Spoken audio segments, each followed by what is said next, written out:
You are fake news. Tremendo fake news. The ever-growing virus of fake news. Em vários países agora é a guerra do fake news. Enquanto políticos se acusam e os acadêmicos ainda discutem o conceito de fake news, o mundo não espera nenhuma conclusão. O Congresso brasileiro está para votar uma lei sobre fake news. E neste 5º episódio do podcast Big Data Vênia, vamos discutir o que muda se o PL 2630-2020 for aprovado. E se é possível combater a mentira sem erodir a liberdade de expressão. Eu sou Iago Bolívar, do Jota, e junto com Ivar Hartmann, do CTS da FGV Direito Rio, vamos receber duas especialistas para debater direito e tecnologia.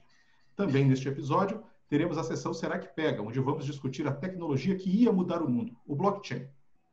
E na aba anônima, como de costume, um tema surpresa. Para começar, um fast track em 30 segundos. O PL 2630 deve ser aprovado? A primeira a responder é Chiara de Tefé, doutoranda em Direito Civil pela UERJ, professora de Direito Civil e Tecnologia no IBMEC e coordenadora da disciplina Direito e Internet do Instituto New Law. Chiara?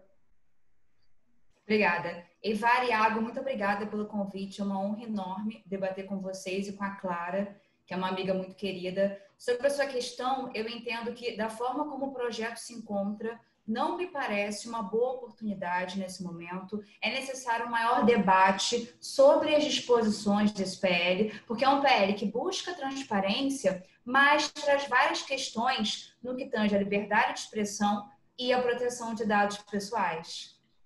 Obrigado. Agora vamos ouvir Clara Iglesias Keller, pesquisadora visitante do WZB Berlin Social Science Center, associada ao The Humboldt Institute for Internet and Society, de Berlim, doutor e mestre em Direito Público pela UERJ.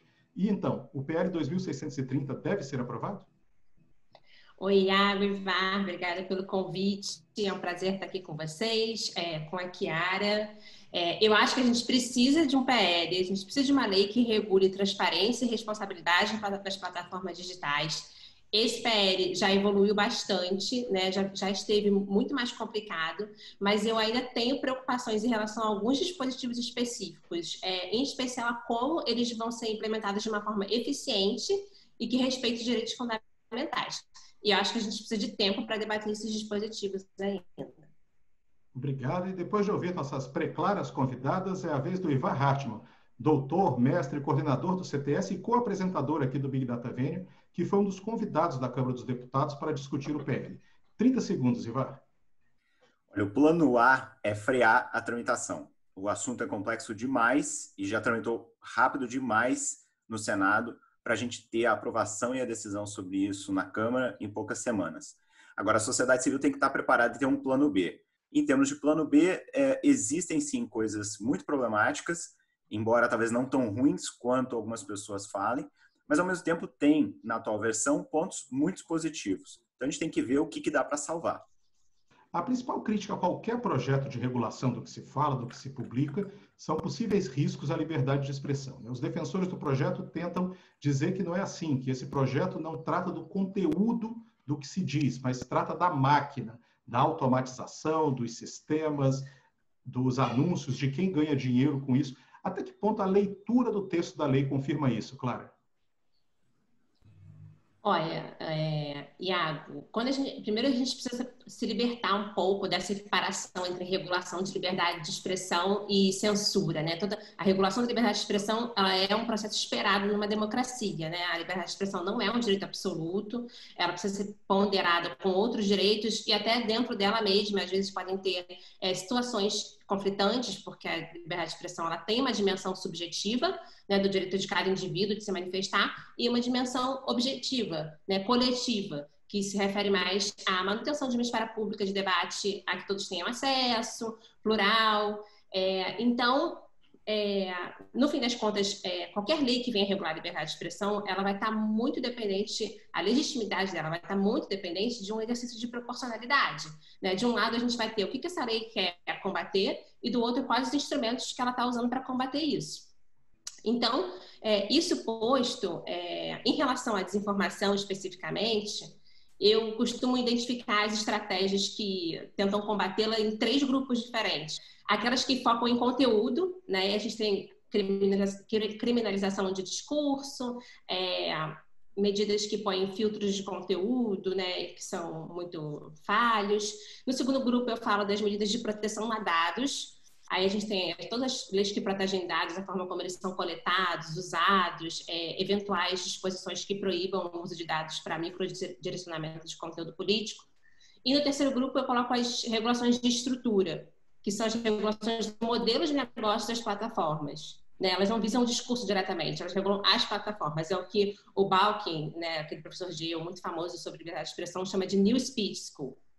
O PL atual, ele realmente, antes dessas discussões começarem, outras versões anteriores dele tinham ainda muito foco em conteúdo, né? Ele perdeu isso. Hoje em dia, tem a maior parte das disposições mais relevantes nesse sentido são de promoção de transparência, de contraditório. A meu ver, o que ainda tem de preocupação em termos de liberdade de expressão três pontos especificamente. Em primeiro lugar, que ele ainda chancela muito o poder das plataformas para moderar, né, para moderar conteúdo, para determinar qual é o escopo da liberdade de expressão online. Em segundo lugar, ele não observa muito essa questão da proporcionalidade que eu coloquei, né? Então, assim, na forma que se encontra hoje, ele trata uma diversidade de conteúdos diferentes com os mesmos mecanismos, e eu acho que isso pode ser problemático. E, em terceiro lugar, ainda tem algumas disposições em relação à identificação civil, que por mais que já tenham melhorado, sido mitigadas, ainda, a meu ver, ainda não estão fechadas o suficientes para evitar possíveis perseguições políticas ou uso abusivo dessas exigências de identificação. Sim. Ivar, você escreveu um artigo na Folha defendendo que 2 artigos da lei, no lugar de combater a liberdade de expressão, eles ajudam a liberdade de expressão. Como isso é possível? Então, especialmente nesse tipo de opção de regulação, que é o terceiro tipo, né, que a Clara mostrou, onde não tem a ver com conteúdo, mas sim com estrutura, nesses casos, limitar um pouco o poder e a autonomia da plataforma geralmente significa ampliar a liberdade de expressão dos usuários. Não é sempre assim. Às vezes, uma limitação do que a plataforma pode ou não fazer pode também limitar os usuários, mas especificamente no caso do artigo 12, que cria não só um direito do usuário de saber o porquê da remoção do seu post, do banimento da sua conta, mas também de saber como ele pode apelar e dar para o usuário a capacidade, né, a prerrogativa de poder apelar, o artigo 12 limita o poder da plataforma e cria um direito para o usuário, uma garantia para o usuário, e, portanto, amplia a liberdade de expressão dele. E o mesmo vale para o artigo 13, que é o criar uma obrigação da plataforma de informar mais e melhor a sociedade inteira sobre a quantidade dos posts que são removidos, e a gente está falando de muitos milhões de posts, no caso de algumas grandes redes sociais. Também, ao dar mais informação para a sociedade civil, está apenas ampliando a prerrogativa da liberdade de expressão dos usuários. Nós estamos discutindo essa lei do lado dos usuários, né? Mas e as empresas? A lei cria várias obrigações, regulações, regras para plataformas. Qual é o custo que isso embute para as empresas? E isso pode ter algum peso contra a inovação? Chiara? Então, Iago, analisando a lei com bastante cuidado, né, ela traz vários deveres às plataformas de redes sociais e traz deveres que não são tão comuns no mundo todo. Olhando as regulações de uma forma geral, em nível mundial, o tipo de regulação que esse PL está trazendo não é algo tão comum assim. Ainda que ele tenha se inspirado em alguma medida na lei alemã, é um custo, né, que está trazendo para a guarda desses dados, é um custo também que pode afastar a inserção de novos modelos de negócio. Quando a gente olha uma lei que pensa em tecnologia, a gente tem que pensar em proteção de dados, em liberdade de expressão, olhar, claro, em regulação, mas também pensar como é que eu insiro, né? Como é que eu torno o meu mercado também atrativo para novos modelos de negócio, como é que eu incentivo, né, o investimento nos negócios aqui já existentes. É o momento de a gente pensar com muita calma, porque é uma lei que tem pontos positivos, como o Ivar trouxe. Eu considero a questão da busca por transparência e a regulação do setor público 2 pontos bastante interessantes, mas é uma lei também que traz vários questionamentos, né? Tanto para o mercado quanto para o cidadão. O artigo 10 é um assunto super polêmico que vem trazendo muito debate, porque traz um rastreamento em massa de pessoas, uma guarda em massa de informações. Nós estamos discutindo o projeto e o texto tal como ele está, né? Mas a gente sabe que, como um projeto começa, ele nunca sabe como termina, né? Entre emendas, jabutis e vetos, uma coisa acaba virando outra muito facilmente. Ivar, você está acompanhando o debate legislativo em torno do projeto? Você enxerga que existe algum núcleo que deve ser protegido? Já existe algum consenso? Existe algum risco de entrada de alguma coisa que desfigure essa lei? Olha, efetivamente, o texto que nós temos hoje do PL ele é bastante diferente da sua proposta inicial lá no Senado. E, de fato, no Senado houve algumas grandes reviravoltas e existem alguns dispositivos que chegaram a constar em versões anteriores que realmente davam uma cara muito diferente, em alguns casos uma cara muito pior para o PL. E acho que, considerando as versões que a gente viu aparecerem dentro do Senado, a versão que chegou à Câmara, comparativamente, ela é muito boa, comparativamente. Será que ainda pode ter uma grande reviravolta? Acho que não, porque agora qualquer coisa que significa uma mudança substancial, obviamente, teria que voltar para ser discutida com o Senado, né? O próprio presidente da Câmara já disse que vai ser tudo negociado com o Senado. Então, eu não acho que vai ter grandes reviravoltas. Me parece, sim, que há uma possibilidade de identificar um núcleo aí. Não só um núcleo de identidade, que dá identidade para o PL, mas também um núcleo que talvez seja consenso entre, talvez até direita e esquerda dentro do Congresso. Eu acho que esse núcleo é principalmente os artigos 12 e 13, então, como eu tinha falado antes, é uma limitação apenas de uma autonomia, de um poder que hoje é exagerado das plataformas privadas e que cria prerrogativas para os usuários, então cria um devido processo que tem que ser respeitado, para o usuário quando o seu conteúdo é removido, cria deveres de transparência para a plataforma, do que ela tem que informar sobre a sociedade civil. Então, acho que aí há um núcleo possível e talvez se fosse adicionar mais uma coisa que parece estar incluída na intenção desde o início do PL e algo muito importante para o problema das fake news, são os artigos 14 a 17 que estabelecem certas limitações e, acima de tudo, o dever de transparência em relação a impulsionamento, em relação à publicidade. Eu acho que isso pode acabar constando e acho que seria importante que acabasse constando em uma versão, se eventualmente for aprovado. Eu acho que essa questão do impulsionamento e das automatizações são uma questão importante que a gente precisa lidar. Eu só queria perguntar antes para a Chiara se você vê alguns riscos de metamorfose aí desse projeto também. Me parece que esse debate está alcançando um público cada vez maior. Me parece que a sociedade civil está se mobilizando bastante, a academia também, e eu espero que, de fato, alguns pontos no projeto se modifiquem ou mesmo sejam removidos, porque a gente tem que aproveitar os pontos positivos, mas também olhar com bastante cuidado, né? Toda essa questão de guarda de dados, de guarda de registros, é um PL que, inclusive, quer alterar o Marco Civil da Internet, porque o Marco Civil já tem uma previsão de guarda de dados e registros. Esse PL quer ampliar essa previsão. E lembrando que o Marco Civil já é amplamente bem aceito pelo STJ, já tem dispositivos sobre o tema. Então, é um PL que me parece quer mudar o paradigma em alguns assuntos. Aí vem uma pergunta de fundo. Que tipo de regulação do Estado a gente quer nesse tema? Né? Como é que a gente quer a liberdade de expressão? Como é que a gente pensa a proteção de dados no que tange a publicações de conteúdo na internet? Que mesmo sendo um PL que está olhando muito comportamentos nocivos, me parece que pela forma que está estruturada, vai acabar chegando em conteúdo. E debater o que é um conteúdo nocivo ou não, o que é um conteúdo falso ou não, é algo muito polêmico. Então, tem muita preocupação com a redação desse projeto, mas me parece que cada vez mais tem mais pessoas se mobilizando para criticar, para auxiliar, para eventualmente até mesmo lutar pela remoção de alguns dispositivos nessa lei. Uma coisa que eu sinto muito falta nessa lei é um olhar mais cuidadoso com a questão da educação digital e da educação informacional, que não adianta nada a gente regular, a gente sancionar, se eu não tenho uma população bem educada em questões informacionais, em questões digitais, em como não cair em fake news. É uma questão anterior que me parece muito mais relevante do que pensar só numa ótica jurídica, você me entende? Sim, você falou uma coisa interessante, que é a interação desse projeto de lei com o Marco Civil. E Isso. nós temos aí um ecossistema de leis, de regulações, o Marco Civil, a Lei Carolina Dickmann, a LGPD, que agora, cujo vigor ficou para o ano que vem. Como que essa lei se encaixa nesse arcabouço? Como vocês veem isso? E com a jurisprudência que está sendo criada em relação a essas leis e em relação a demandas que não estão previstas nessas leis. Eu acho que é um desafio que o Marco Civil não teve, né?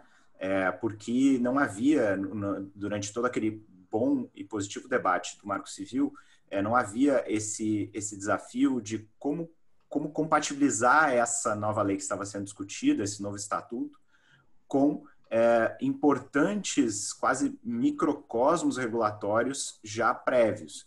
Esse é um desafio que agora o PL das fake news tem, porque ele precisa, obviamente, ser compatibilizado e ser pensado com muito cuidado em relação ao Marco Civil, porque a gente não pode ter nenhuma perda de direitos, obviamente, a gente não pode deteriorar nada do que consta no Marco Civil, e ainda por cima tem, como mencionou, o mesmo desafio de levar em consideração e ser compatível com diversas boas disposições da LGPD que nem entrou em vigor ainda, mas que já é uma realidade, a gente já sabe qual é o texto e tudo mais. Então isso torna as coisas realmente muito mais difíceis. Chiara? Como bem disse o Ivar, né, um grande desafio a gente compatibilizar esse PL com o Marco Civil, com a LGPD, e numa posição bastante pessoal, me parece que a lógica embutida nesse PL, na verdade, vai de encontro ao Marco Civil e à própria LGPD. O Marco Civil tem uma posição muito marcada de preferir a liberdade de expressão, e esse é um PL que em alguns pontos me preocupa nesse aspecto, e também no que tange a guarda de dados, a guarda de registros que o PL impõe, me parece que é algo que estimula a vigilância, e é algo também que vai de encontro à LGPD. Então, o artigo 10, como eu já falei, é algo que tem que ser mais bem pensado, mais bem delimitado, porque me parece que não está totalmente de acordo com a lógica do Marco Civil, olhando artigos 14 em diante do Marco Civil, e também não está de acordo totalmente com a LGPD. É um ponto que preocupa bastante dentro desse debate. Por isso que é importante debater com muito mais calma esse PL. Me parece que ele está sendo muito corrido, né? E toda lei que é feita de forma corrida é uma lei que pode prejudicar direitos fundamentais. Clara? Eu não vejo assim, eu concordo em grande parte com a Chiara, mas eu não vejo também assim um grande conflito com o Marco Civil. Eu acho que ela aponta pontos importantes, né, em que o PL muda alguns conceitos e agora eu não vejo esse atrito necessariamente entre liberdade de expressão com o Marco Civil, era uma lei com escopo diferente, que foi aprovada num momento muito diferente, né?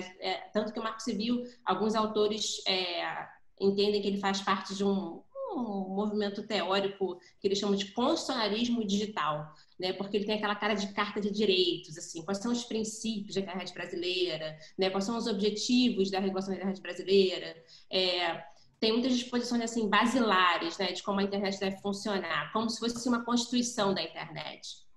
E essa lei agora, ela não só tem outro escopo, né? Ela trata não só da internet como um todo, o Marco Civil se aplica à internet inteira, camadas de conteúdo, camadas de infraestrutura.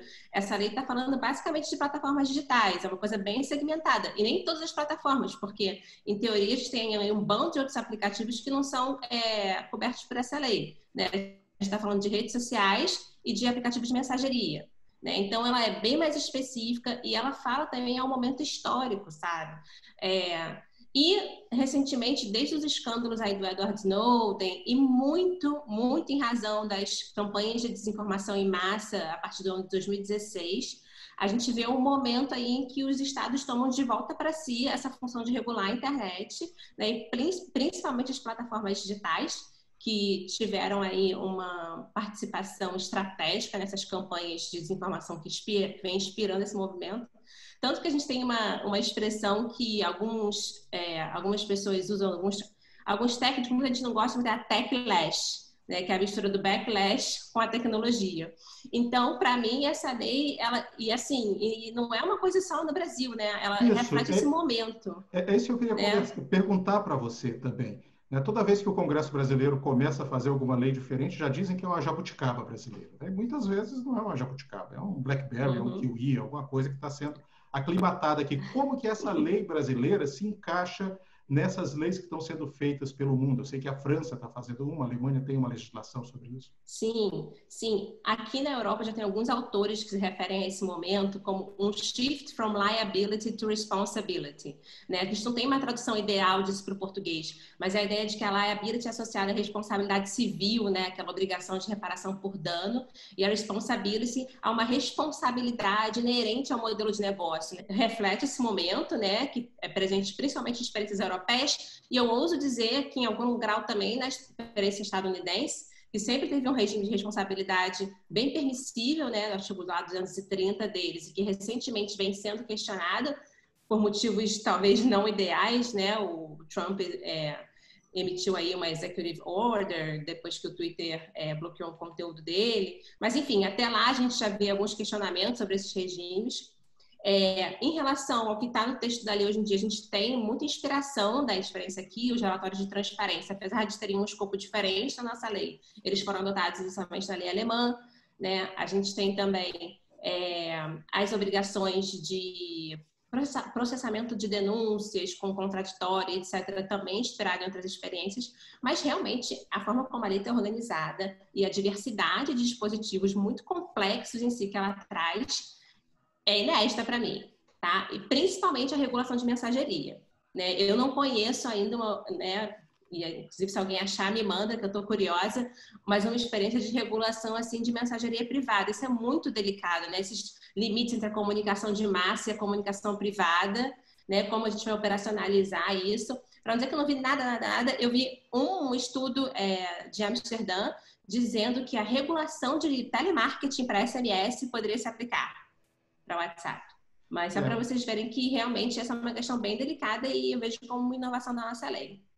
Quando a gente imagina aí que uma inovação em relação à liberdade de expressão esteja vindo da tradição jurídica brasileira, a gente se preocupa porque, enfim, enquanto os Estados Unidos têm a primeira emenda, enquanto na Europa você tem uma tradição ali desde a Declaração dos Direitos do Homem, aqui a gente tinha censura até 30, 40 anos atrás. Né? Aqui você passou a ter imprensa no século XIX, né? É proibido você imprimir um livro no país. Então nós temos uma longa tradição histórica e jurídica, não é, de acosso à liberdade de expressão. E essas, sem colocar uma marca histórica indelével aí no que venha pela frente, mas dessa nossa tradição existe mais dificuldade de nascer algo que seja benéfico à liberdade de expressão, não é verdade? Você falou, por exemplo, dos Estados Unidos com o Twitter. Os Estados Unidos com o Twitter, você teve essa questão, mas eles têm na base a primeira emenda. Então, você sempre pode recorrer a ela, não é? Iago, eu não quero monopolizar o debate, não, mas é que esse assunto me pega. Porque, assim, eu venho estudando regulação de comunicação e mídia antes do assunto ser internet. Não vou nem falar muito de tempo, porque não vem ao caso. Mas, assim, se você parar para pensar, esse estigma da censura nos acompanha por tanto tempo que o Brasil não fez um debate sobre regulação de comunicação, assim, não se compara com outras experiências, já em termos de regulação de pluralismo, etc. Né? A gente tem uma experiência muito marcada por essa cautela aí, por um lado cautela, talvez por outros motivos também, mas de regular as comunicações. E isso realmente é uma virada, né? Porque agora a gente está aí debatendo uma lei que está assim, pregando uma série de instrumentos e a base principiológica, a meu ver, né, vamos regular a comunicação, né? Vamos ver como é que essa comunicação está acontecendo, uma coisa que a gente não fazia antes, em parte pela questão do trauma da censura, eu acho, e em parte por outros motivos.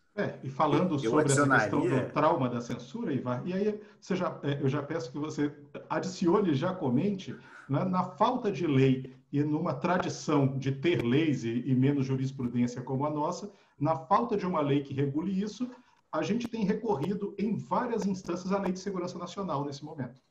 Então, você teve uma charge crítica ao presidente da República, o associando ao nazismo, e quando o governo recorreu, na ausência de uma lei específica, até a lei de imprensa caiu, foram direto para a Lei de Segurança Nacional. né? Então, às vezes, você não ter a lei não vai te proteger, vai fazer com que a gente busque no arcabouço brasileiro uma lei de uma tradição ainda mais restritiva.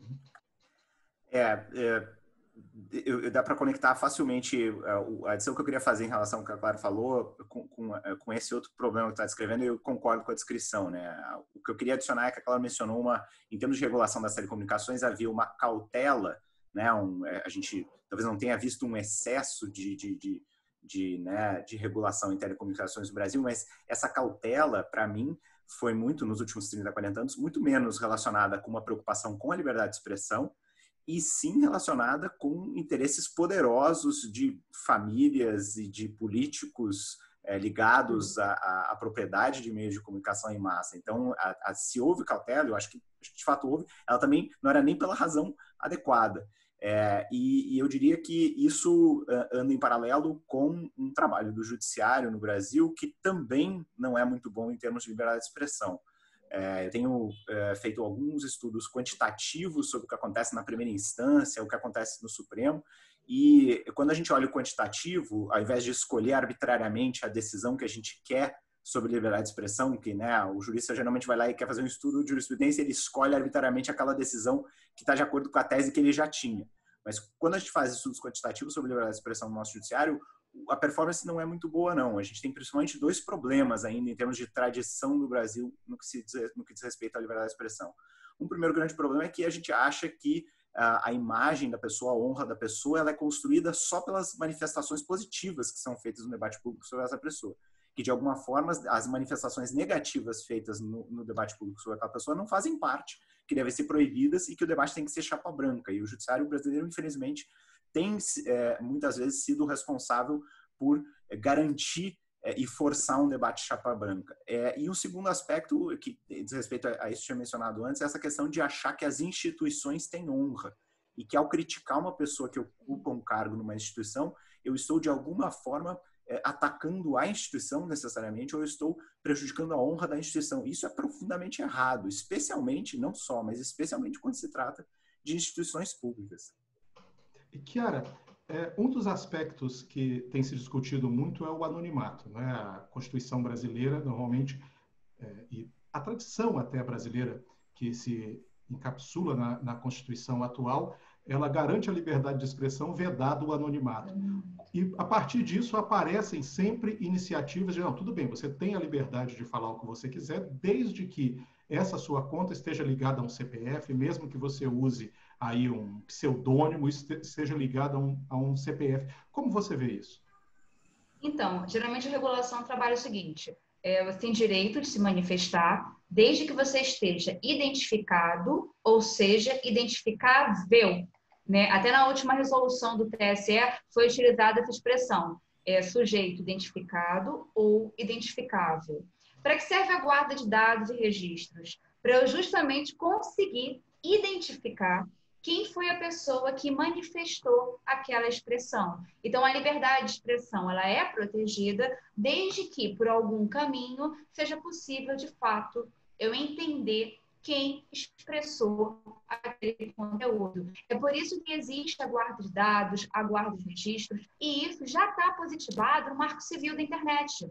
Se olhar o artigo 15, olhar o artigo 17, já há um capítulo próprio do Marco Civil para isso, e que já é muito utilizado pelo Judiciário. O STJ, em vários momentos, já elogiou esse capítulo do Marco Civil, que visa exatamente isso, né? Por exemplo, se há um cometimento de um crime virtual, o que se busca? As informações de quem cometeu aquele crime. Eu vou rastrear o IP, vou rastrear o cadastro daquela pessoa num provedor de conexão, num provedor de aplicações. Então, esse é o grande ponto, né? Quando a gente quer identificar alguém, a partir da legislação prevista no Marco Civil, é possível, porque tem uma guarda obrigatória de dados por um determinado período de tempo ali estabelecido. E só pegando um gancho no ponto que a Clara falou, enfim, é muito bacana esse debate com a Clara, com o Ivar, está sendo um prazer enorme. No PL tem uma disposição relativa ao Conselho de Transparência e Responsabilidade na Internet,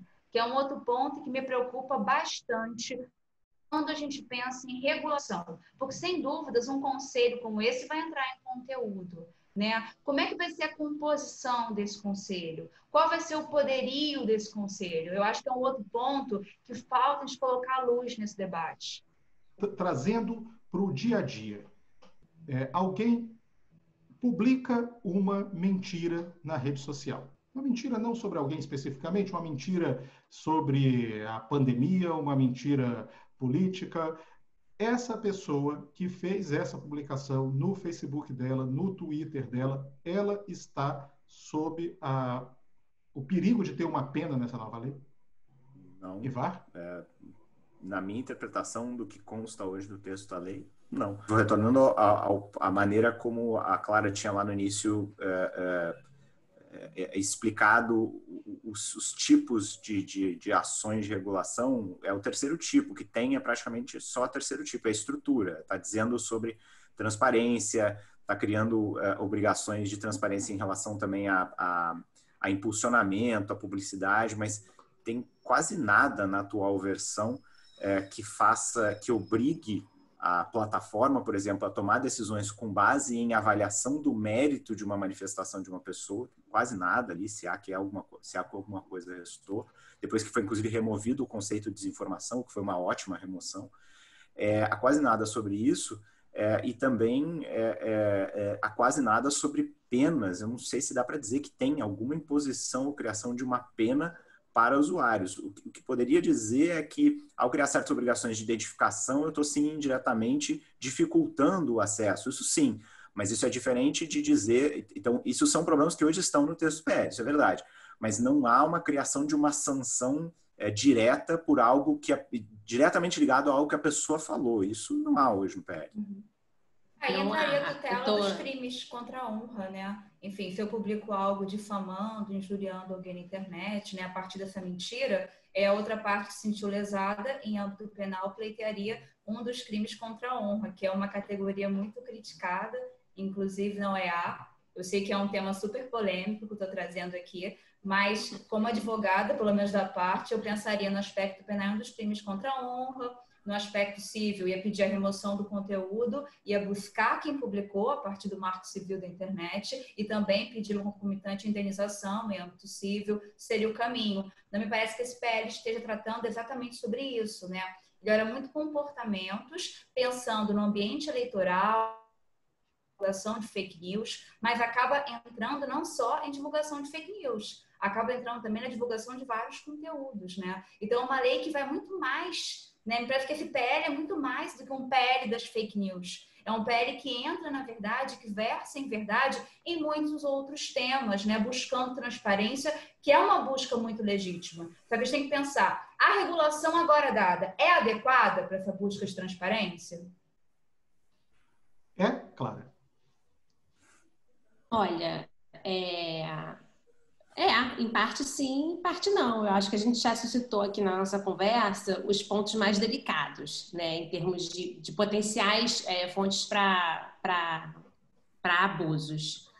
Mas a transparência hoje em dia é uma das questões principais em relação à atividade dessas plataformas, né? A gente, de fato, precisa começar a implementar algum tipo de mecanismo que permita algum controle, né?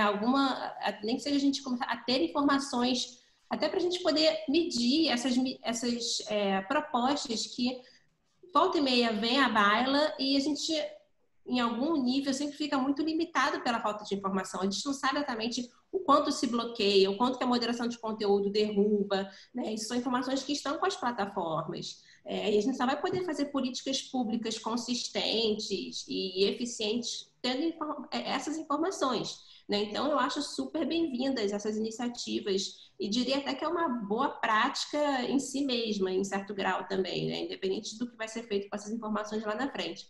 E nesse sentido, eu queria reagir a um negócio que a Chiara falou. Ela demonstrou muita preocupação com esse conselho. Eu não acho que necessariamente o conselho vai entrar em conteúdo, né? E eu, inclusive, sou uma advogada da instituição de arranjos institucionais corregulatórios para as plataformas de internet, né? Como eu disse já em algum momento aqui, no início era autorregulação, né, as tentativas de regulação estatal pelos mecanismos tradicionais, decisões judiciais, comando e controle, falidas, ilegítimas, ineficientes, e hoje já existe um movimento da doutrina na direção da corregulação, mas qualquer coisa poderia significar corregulação, tá? Tem gente que fala até você delegar um poder de polícia sobre discurso seria uma corregulação. Não, estou falando o quê aqui? Estou falando de uma real partição de poderes e de funções aí entre as plataformas e o poder público, né? Você nunca vai tirar a implementação da mão das plataformas, né? O código é delas, o espaço é delas, é um espaço privado em algum grau, mas o que a gente precisa de supervisão, né? A gente precisa de algum controle que garanta que essa atividade aí vai caminhar no mesmo do interesse público o máximo possível, né? Então, a corregulação hoje em dia é o parâmetro de constitucionalidade para isso, e, a meu ver, o Conselho está montado nesse sentido, de receber esses relatórios, de analisar esses relatórios, de poder disponibilizar esses dados para estudos, né, de poder fazer exigências de esclarecimento, etc. Eu sou muito mais crítica, por exemplo, ao órgão corregulador que vem depois da autorregulação regulada. Se eu posso falar um pouco sobre depois, só para reclamar, porque essa parte eu não gostei, mas eu acho que o Conselho, assim, eu vejo com bons olhos, né? Eu não acho que necessariamente isso vai entrar em conteúdo, entende? Falando sobre conteúdo, e a gente estava falando um pouco sobre liberdade de expressão, sobre as leis de imprensa, uso de lei de segurança nacional, é interessante entender um pouco como esse conceito de fake news entrou no debate público. Mas se a gente olhar tanto em citação em redes sociais, quanto em buscas no Google, o disparo, o grande salto histórico que o termo dá, não é na eleição do Donald Trump. É uma semana depois da eleição do Donald Trump. Então, houve primeiro um choque, não é? As pesquisas mostravam uma probabilidade pequena de o Trump se eleger, e o Trump se elegeu. Meses depois, veio a história da Cambridge Analytica, das automatizações, dos anúncios, das fake news, mas não nesse momento. Naquela primeira semana após a eleição do Donald Trump, o Donald Trump traz o termo fake news. E ele não traz o termo fake news para tratar deste contexto que tem sido utilizado de desinformação nas redes sociais, criadas de forma automatizada para manipular o debate público. Não, ele trouxe este termo para criticar a imprensa, dizendo que a imprensa fazia fake news. E, a partir disso, esse termo entrou no vocabulário político e passou a ser utilizado no instrumental teórico da análise da própria eleição dele, quando se viu que houve uma forma de falsificação do debate público a partir de automatizações até pagas por agentes estrangeiros e assim por diante. Então, parece que a gente tem aqui uma questão dupla, de uma lei que vai regular o que possa ser considerado fake news no debate nas redes sociais, que pode ser automatizado, e uma necessidade de você preservar a esfera da liberdade de imprensa do outro lado. Como vocês veem que é possível conciliar essas duas coisas para que nós não voltemos a um mundo que eu acho que não tem como voltarmos, um mundo em que só tinha voz quem estava no púlpito, quem escrevia num jornal e assim por diante? Sabe, Iago, é justamente por isso que eu detesto usar esse termo fake news quando a gente está falando dessa lei, né? Como você mesmo já colocou, é um termo extremamente carregado, ao mesmo tempo no sentido de que se alguém fala fake news, você, dependendo das suas convicções, você já vai associar uma coisa, né? Seja contra a imprensa ou seja a favor da imprensa, mas contra a disseminação em rede social e tal. E, ao mesmo tempo, hoje em dia virou um recurso retórico, sabe? Todo mundo, qualquer coisa, isso aí é uma fake news. E aí pode ser a emissão de uma opinião até, sabe? Pode ser, enfim, conteúdos de muitas naturezas diversas vão correndo sobre esse rótulo, sabe? É por isso que eu prefiro, e também obedecendo a um movimento técnico aí, de privilegiar o termo desinformação, né? Que já esteve definido no PL em algum momento, e com algumas variações, ele se parece muito com o termo adotado pelo Código de Boas Práticas Europeu, que se refere a informações verificáveis, né, mas que sejam falsas ou enganosas, e que sejam criadas, apresentadas e disseminadas para ganho econômico ou para enganar intencionalmente o público e que pode causar danos ao público, né? Danos aqui entendidos como ameaças aos processos políticos e democráticos, bem como aos bens públicos, e acrescenta agora a saúde pública, né? Recentemente a gente viu também que o fenômeno se estendeu para isso. Então eu acho uma preocupação super pertinente sua, sabe? De como esse termo aí carregado, essa retórica toda, também acaba, né, tornando ainda mais cinzenta a discussão de um PL que já está sendo acelerada, né, e que já é muito profundo em si. E por isso que eu sou advogada do vamos abandonar o fake news quando a gente estiver falando. Eu sei que comunica muito bem, né, mas vamos abandonar esse termo, vamos falar de desinformação, né, vamos falar desse fenômeno de uma forma mais técnica, para a gente poder colocar, né, o dedo nele direitinho, saber do que a gente está falando, do que a gente quer regular. Ivar? Eu concordo com o que a Clara falou e tentando, acho que descrever a mesma coisa, talvez um ângulo diferente, mas eu acho que é a mesma coisa e eu tenho as mesmas preocupações que ela. Tem duas coisas que se encontram e tem um encontro com resultados muito ruins, né? Um é esse fake news que é subentendido como sendo notícia falsa. Então, a maioria das pessoas que fala sobre, acha ruim, critica, e especialmente em redes sociais, né, entra no debate, digamos assim, é o que a gente vê no grupo de família, por exemplo, acontecendo, a pessoa está falando sobre fake news, ela nem para pensar sobre o que para ela é fake news. E geralmente as pessoas estão presumindo que o conceito é notícia falsa, como se fosse possível hoje, em qualquer sociedade, eu ter algum tipo de ente ou órgão, privado ou público, que vai ser aquele que arbitra o que é verdade e o que não é verdade. É evidente que isso não é possível nem desejável. Então tem uma primeira questão, isso já é um problema que a pessoa presume um conceito muito ruim, muito problemático, e isso é uma das razões pelas quais eu concordo com a Clara, que talvez parar de falar no conceito fake news por causa desse problema seja útil. Desinformação é um conceito melhor, em parte por causa disso. Mas tem um outro problema que as pessoas presumem também, quando falam em fake news, que a resposta tem que ser vamos identificar e punir. E aí isso, de novo, passa por centralizar o papel de algum ente público ou privado que vai ser responsável por dizer o que é verdadeiro, o que é falso. Me preocupa igualmente se for as plataformas privadas assumindo esse papel e sendo legitimadas a fazer isso, quanto se for o judiciário. As pessoas acham que se o judiciário for encarregado, no Brasil especificamente, for encarregado de arbitrar o que é verdade ou não é, que isso é uma boa solução. Isso é a pior das soluções. Eu realmente tenho muita dificuldade de imaginar o que é pior, se é o Facebook ou o judiciário dizendo o que deve ser verdade ou falso no debate público brasileiro. Chiara, você fez algumas colocações sobre a compreensão disso do lado das empresas, né? Isso que o Ivar falou agora, o Facebook ou o judiciário regulando o discurso, como você vê isso?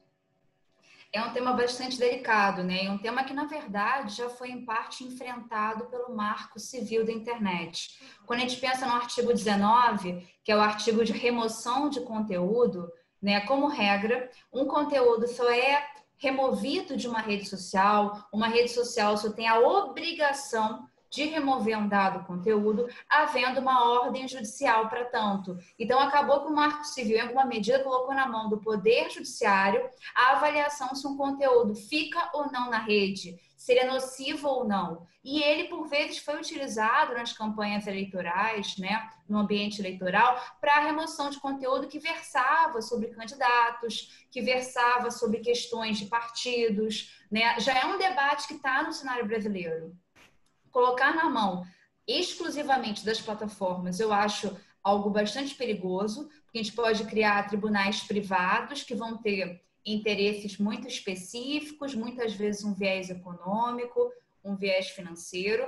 Colocar também exclusivamente nas mãos do judiciário, enfim, também encontra uma série de questões, mas eu acho importante sempre ter o recurso do Poder Judiciário, sim, porque tendo em vista diferentes forças que atuam no debate, pelo menos se permite ali o contraditório, alguma ampla defesa, né? O magistrado é uma figura, a princípio, imparcial, que está avaliando o material. Então, acho interessante ter o judiciário analisando, mas não ser algo exclusivo do judiciário, nem muito menos algo exclusivo da plataforma, da rede social, mas é um debate muito difícil, né? Regulação de conteúdo é um debate muito difícil. Envolve, em última instância, a concepção de mundo que aquela pessoa, aquele julgador, aquela plataforma tem, né? O que é bom, o que não é bom, o que é ético, o que não é ético, o que é falso ou o que não é falso, o que é verdade, né? É um problema que a filosofia se debruça há séculos.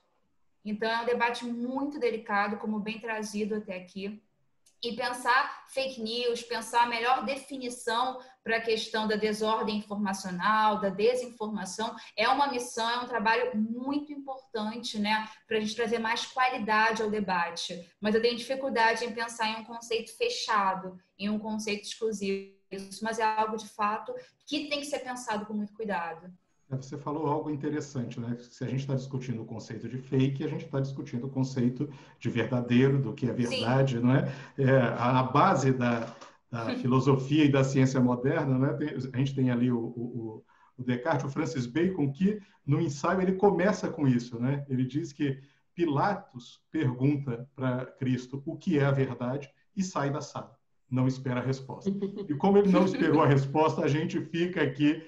Vamos nos encaminhando para encerrar, sem todas as respostas, esse nosso debate sobre fake news. Mas antes, a Clara queria reclamar de alguma coisa em algum momento. Ela falou, eu vou reclamar disso. Eu tenho muitas coisas para reclamar. Não queremos tirar seu espaço de reclamação. Abra seu coração. Eu tenho muitas coisas para reclamar. Então, assim, agora que a gente vai começar esse podcast. Não, tô brincando. Não assuste os nossos ouvintes. Eu queria reclamar da autorregulação regulada, mas eu vou deixar isso para outra oportunidade. Vocês me chamam de novo. Eu vim aqui só para falar mal da autorregulação regulada. Não, tô brincando. Enfim, como está no PL, né? Não da autorregulação regulada como um conceito em si. Uma coisa que eu acho importante sinalizar é o seguinte. A Chiara principalmente levantou algumas preocupações sobre a guarda de dados e tudo mais. Você fez uma pergunta sobre a harmonização do PL com o LGPD, e aí a minha internet caiu aqui, deu uma interferência e eu fiquei de fora, mas eu não vou ficar de fora, não. Eu vou dizer o seguinte, agrava o nosso momento atual o fato de que a nossa institucionalidade da proteção de dados ainda não está garantida, né? A nossa lei foi adiada, nós não sabemos como isso vai ser definido, nós não temos nem sinal ainda de uma autoridade independente, autônoma, constituída e operante, né, para se certificar de que essas coletas de dados, que na minha opinião não deveriam estar sendo implementadas, mas se forem, né, nós nem sequer teremos uma autoridade responsável, né, para lidar com isso, e não se faz combate à desinformação sem proteção de dados. Né, daqueles três tipos de estratégia que eu citei lá em algum momento já, a proteção de dados ela está no cerne da campanha de desinformação que foi, né, reportada de ter influenciado, de ter acontecido durante as eleições presidenciais de 2018. Né, o que já tem artigos contundentes, né, de especialistas descrevendo o que aconteceu foi basicamente o uso indevido de dados, né, para a criação de grupos de WhatsApp, né, números de telefone especificamente. Então, assim, é importante transparência, responsabilidade, são coisas bem-vindas não só para a desinformação, mas para um monte de conteúdos nocivos, mas para as práticas de desinformação especificamente não se faz essa proteção sem garantir proteção de dados, né? E a gente não pode deixar de reforçar isso quando fala dessa lei. Obrigado. Chega de fake news. Vamos começar agora a sessão Será que Pega? Em cada episódio nós discutimos um aplicativo, uma tecnologia, um aparelho. Hoje nós vamos falar do blockchain. Hoje devia se chamar mais Por Onde Anda do que Será que Pega, né? Uns 2, 3 anos atrás, essa era a tecnologia que ia mudar o mundo. Né? Desde o novo dinheiro, o Bitcoin, até os smart contracts. A minha pergunta é, que fim levou? O blockchain desapareceu do discurso, ou ele desapareceu, ou ele se tornou parte da nossa vida de forma mais discreta? E no direito, alguma daquelas promessas se concretizou? Ivar? No caso do blockchain, né, talvez não seja será que pega, será que ainda pega? Depois de tanto tempo que se fala sobre o blockchain, eu acho que a gente está agora numa fase talvez mais positiva, mais madura da discussão sobre blockchain, porque de fato os primeiros meses e anos foram de uma hype assim que abafava toda e qualquer consideração cuidadosa, tinha muito mais, as pessoas liam muito mais sobre notícia e propaganda de blockchain do que sobre pesquisa relacionada à blockchain. Então, eu acho que a gente superou um pouco agora que todo mundo que queria escrever sobre blockchain só para se promover, já escreveu, já publicou, beleza, já está para trás isso. Agora que a gente pode realmente chegar num ponto em que a gente começa a identificar concretamente iniciativas que deram certo ou não. Eu acho que não é só hype, existem sim oportunidades concretas de uso benéfico para blockchain no direito, mas é que a gente agora está numa fase melhor, isso vai começar a aparecer, vai ganhar mais visibilidade. Mas ainda nas possibilidades. Eu diria que hoje ainda nas possibilidades, sim. E alguém tem visto alguma aplicação do blockchain ou ele virou um Java, algo que, enfim, está aí ajudando a nossa vida e de vez em quando a gente vê que a gente tem que atualizar, ou ele realmente está lá no background e ainda não realizou as suas potencialidades? A aplicação do blockchain, na verdade, Iago, é muito ampla, né? Talvez não seja mais o tema modinha, como o Ivar bem trouxe, mas é um processo, né? É uma utilização bastante relevante para a confiabilidade de processos. Eu posso pensar aqui em contratos inteligentes, que no âmbito do direito se usa blockchain. É usado também em alguns sistemas de pagamento, para armazenamento em nuvem, né? O mercado financeiro vem utilizando, a área da saúde, a área de logística, internet das coisas também utiliza, até numa parte do agrotech, né? Pensando um pouco no campo, tem algumas potencialidades. Então, assim, o blockchain é uma ferramenta que sim, vem sendo bastante utilizada, talvez não tenha mais saído tanto na mídia, porque a grande onda, né, do que é blockchain passou. Agora a gente está utilizando, melhorando os processos e pensando nas potencialidades. Clara? Olha, eu não tenho muito a dizer, eu concordo que rolou um hype super intenso há uns 2-3 anos atrás. Eu acho que... Eu acho que tem potencial para voltar. Inclusive, assim, tem essas aplicações todas que a Chiara falou, tem alguma coisa, inclusive que foi usada no contexto de combate à Covid, algumas pessoas discutiram, né? Quando se falou em utilização de aplicações para rastrear contatos e tudo mais, esses dados deveriam estar armazenados, né, de uma forma descentralizada. Então, assim, eu não acho que é uma tecnologia a ser descartada, eu acho que tem um potencial, eu acho que a gente está super ocupado com esses debates que a gente está tendo agora, para ser sincera também. Né? Eu acho que a atenção muda, né? E por mais que ainda tenha gente estudando e implementando blockchain, eu acho que o momento que a gente vive também cria outras prioridades, mas eu não descartaria, não. Obrigado. Agora vamos para a sessão aba anônima. Um assunto que não foi discutido antes, sempre um assunto surpresa aqui. Não tão surpresa hoje, porque a Clara já foi, de certa forma, sem saber, o introduzindo. Até muito pouco tempo, para qualquer problema que houvesse no mundo, uma startup apareceria para resolver. Com mais agilidade que grandes organizações, com processos e financiamentos mais ágeis. E quando nós enfrentamos a grande crise da nossa geração, quando houve a pandemia, onde estão as startups?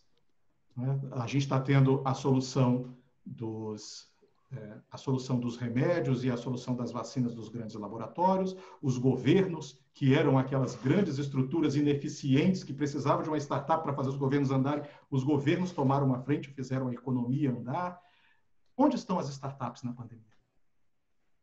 Bom, eu já dei uma dica, né? A gente tem algumas startups aí desenvolvendo soluções tecnológicas, né? Alguns exemplos. Acho que em Singapura, acho que teve uma startup envolvida. Aqui mesmo no Brasil, mas... Sim. Mas, enfim, também eu acho que a gente está falando de outro momento da economia, né, Iago? Assim, é um momento de excepcionalidade, assim, absoluto, né? A gente agora também não tá fácil para ninguém, muito menos para as startups, né? As prioridades de financiamento, tudo mais mudou. Mas eu acho que ainda tem, agora ainda, né? Se você pensar na inovação como um conceito também sociológico, né? Inovação não é só você criar um app ou uma coisa assim. Inovação é você inventar, né? Criar novas formas de interagir em sociedade, né? Novos produtos para serem comercializados e não necessariamente tem a ver com tecnologia, sabe? Então, que momento mais propício para a gente tentar inovar e se superar, né? Do que um momento em que a nossa economia e a vida como a gente conhece é impactada dessa forma, né? Então, tem aí também a mentalidade startup, tem aí também uma oportunidade, né? Queria agradecer muito a presença e a participação da Clara Iglesias Keller, Chiara de Tefé e do Ivar Hartmann. Este foi o 5º episódio do Big Data Vênia, o podcast sobre Direito e Tecnologia do Jota e CTS da FGV Direito Rio. Você pode nos seguir pelo Spotify, pelo SoundCloud, pelo YouTube do Jota, assinando o canal e apertando o sininho aí no YouTube. E também pode assistir nossos episódios anteriores que trataram de proteção de dados pessoais, LGPD, Big Data no Direito e Home Office. E o link para o projeto de lei está em algum lugar em torno de onde você está nos ouvindo ou vendo. Está embaixo no YouTube, está do lado no SoundCloud ou no Spotify. A gente colocou o link para a lei aí. Obrigado e até o próximo episódio.